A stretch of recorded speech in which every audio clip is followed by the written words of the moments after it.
Luxury லைஃபுக்கும் ஆடம்பரத்துக்கும் அனாவசியத்துக்கும் கையை வச்சாங்க. இவங்க எல்லாம் லொஸ்ட் ஆகினாங்க. பல வருடம் இஸ்லாமிக் ஃபைனான்ஸில் இருந்தால் நான் பேசுகிறேன் அவங்களோட 13-14 வருஷத்துக்கு மேலே இந்த இஸ்லாமிக் ஃபைனான்ஸ் இண்டஸ்ட்ரியில் இருந்துட்டு நான் உங்களுக்கு சொல்கிறேன். ஹலாலான லோன் எடுத்து அனாவசியமாக கை வச்சு நாசமாக போனவர்கள்ட எனக்கு ஹிஸ்ட்ரி தரையிலும் ஆதாரம் சாபிர் ஹாஷின்னு உங்களுக்கு சொல்லி பேசுகிறேன். ஒரு சகோதரர் 1,80,00,000 பென்ஸ் வந்து பார்த்தார். பென்ஸ் வந்து வித்து பண்ற காலத்தில் எடுக்கணும் ஒரு ஹவா. அவர்கிட்ட இருக்கிற வருமானம் எப்படின்னு சொன்னா 10 பென்ஸனை வீட்டு வாசல்ல நிப்பாட்டையிலும் 10 கலர் பென்ஸை நிப்பாட்டையிலுமான வருமானம் மீக்கத்தக்க என்ன செஞ்சார் தெரியுமா? ஒரு வருஷம் லீஸ் போட்டு தாங்கன்னு அடத்துல போட்டு எடுத்தார். இஸ்லாமிக் பேங்க் இது சொன்னோம் வானாம் அனவசியமான கடன் சல்லி கொடுத்துருங்க, ஏன் இந்த தேவை சொன்ன பேச்சு கேளுங்க போட்டு தாங்கன்னு அடத்துல என்ன செஞ்சாரு? ஒரு வருஷம் லீஸ் போட்டாரு. 8 மாசத்துல கோல் அடிக்கிறாரு.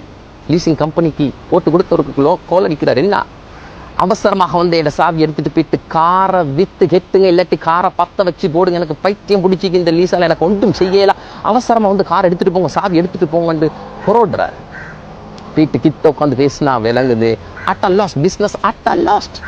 கையில் உள்ள சல்டியும் இல்லை ஒன்றும் இல்லை, பிஸ்னஸ் தலைக்கீழ. எப்போ இதில் நான் கையை வச்சுணும் இந்த லைஃபே நாசமாகிச்சு, இந்த காரை கொண்டு போங்கன்னு சாவியை தூக்கி வீசுறாரு. கொண்டு போயிட்டு வித்து போடுங்க இல்லாட்டி பற்ற வைங்க. ஹலாலான லோன் எடுத்து அனாவசியமாக லைஃப்பில் நாசமானவர்கள் லிஸ்ட்டை சொல்கிறேன் நான். KDH 65 லட்ச ரூபா சல்லியோட போயிட்டு காசலில் உட்கார்ந்தவர். காசலில் உள்ளவர் சொல்லியிருக்கிறாரு, ஹாஜியார் ஏன் 65 கொடுத்து வாங்குறீங்க, 15 தாங்க, உன 50 லட்சத்துக்கு என்ன செய்யலாம், இஸ்லாமிக் லீஸ் போடுங்க.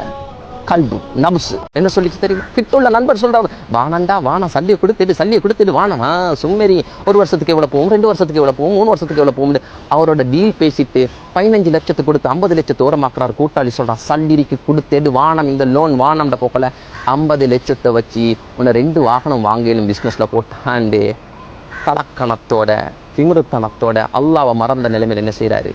அல்லாஹ் கொடுத்துக்கிற சல்லி ஓரமாக்கிட்டு லோனுக்கு போறாரு. ஹலால் லோன் 2 வருஷம் 2.5 வருஷம் கிட்டத்தட்ட 9 மாசம் இருக்கும்.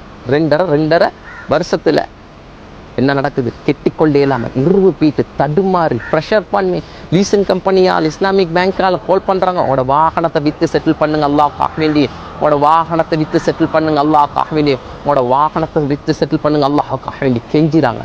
கெஞ்சக்கூடிய நேரத்தில் என்ன நடக்குது?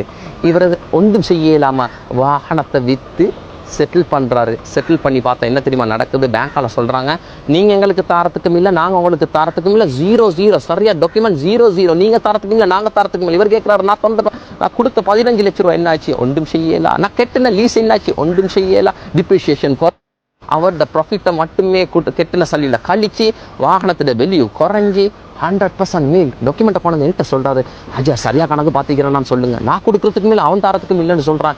வித்தா 1% கைக்கு வருது இல்லை, பார்த்தா கணக்கு சரியாக தான் இருக்கு, கணக்கு சரியாக தான் இருக்கு. 100% அது அப்படி இல்லாமல் 100% அவரோட வாகனமும் இல்லை, கெட்டின சல்லியும் இல்லை, அட்வான்ஸாக கொடுத்த 15 லட்சமும் இல்லை. நான் அவர்கிட்ட கேட்டேன், நீங்கள் எடுத்துகிட்டு போன 50 லட்ச ரூபா என்ன ஆச்சு? பிஸ்னஸில் என்ன ஆச்சுன்றே தெரியும். ஆட்டா லாஸ்ட் அதில் 5% இல்லை. கடைசியில் ஒரு பதட்டத்தில் கேட்குறாரு, பயத்தில் கேட்குறாரு, என்ன தெரியுமா? சரி போனதெல்லாம் போயிட்டு நான் கொடுக்குறதுக்கு ஒன்றும் இல்லை தானே, நான் இவங்களுக்கு கெட்ட வேண்டியது ஒன்றும் இல்லை தானே, எனக்கு சரியான யோசனை ஆக்கி போனது போகட்டும், இதுக்கு மேலே நான் கெட்டதுக்கு ஒன்றும் இல்லை தானே ஒரு பதட்டத்தில் இருக்கிறார். அல்லாஹ் ஸ்ட்ரெஸ் தருவான். அல்லாஹ் சொல்கிறான், என்னை மறந்து வாழ்பவர்களுக்கு ஸ்ட்ரெஸ் தருவேன், டிப்ரெஸ்ட் லைஃப் நெருக்கடியான வாழ்க்கை தருவேன். அல்லாஹ் தார ஸ்ட்ரெஸ்ஸுக்கு கவுன்சிலர்கிட்ட போயிட்டு சரி வராது, சைக்காலஜிஸ்ட்டை போயிட்டு சரி வராது, சைக்கியாட்ரிஸ்ட்டை போயிட்டு சரி வராது, சர்ஜன் அட்மிட் பண்ணி மென்டல் ஹாஸ்பிட்டலில் போட்டு ட்ரீட் பண்ணாலும் சரி வராது. அல்லாஹ் சொல்லலாம், டிப்ரெஸ்ட் லைஃப் தருவேன், என்னை மறந்து வாழ்பவர்களுக்கு. ஆகவே லோன் லைஃப் வானாம், கிரெடிட் கார்டு வானாம். தெளிவாக சொல்கிறேன் சகோதரர்களே, பல ஆயிரம் பேரை கண்டுட்டு சொல்கிறோம், இந்த ஃபீல்டில் ஊறி போயிட்டு சொல்கிறோம், வைக்காதீங்க கையை கிரெடிட் கார்டில், எடுக்காதீங்க கடன் அனாவசியமாக. ஹலாலான கடனுக்கு இந்த நிலைமைண்டா ஹராமான விஷயத்தில் கை வச்சவனுக்கு அல்லாஹ் சொல்கிறான், வட்டியில் கை வச்சியா என்னோட யுத்தம் செய், ஒரு நாளும் ரப்போட யுத்தம் செஞ்சு வெற்றி பெற்றவர்கள் யாரும் அல்ல.